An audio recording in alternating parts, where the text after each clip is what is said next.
when I was clerking, I actually did this with a fellow clerk. It was a guy named Joe Regalia. He actually went to Michigan, worked at Wilson Sonsini. He also, while in law school, worked at the general counsel here at University of Michigan. He clerked for district court judge, Judge Gordon, and now he's clerking for an appellate court judge, Judge Bybee, in the Ninth Circuit. And so we were both clerking for Judge Gordon, and we said, you know what, this idea of a brain trust, this idea of sort of an extra ear, brilliant. So why, Mr. Smith, is Joe, why would he be a great person in terms of the brain trust as a fellow storyteller? If I'm going to show him a draft of an opinion or a draft of a bench memo to the judge before I send it to a judge. In what sense is he a fellow storyteller? He knows the audience that you're speaking to really well.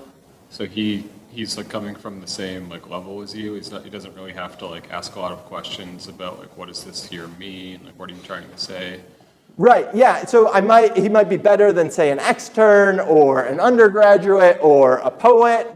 He's in the business of producing the same thing every day. I'm really going to value his input. Also in the sense of no authority, right?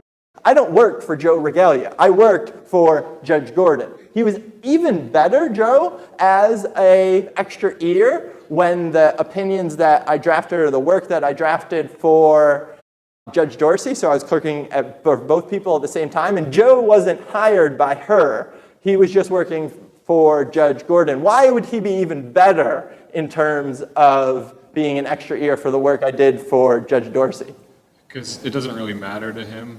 Like what happens, like whether or not you take his edits, it's not going to really affect his life at the end of the day. Yeah, he's just giving me independent advice.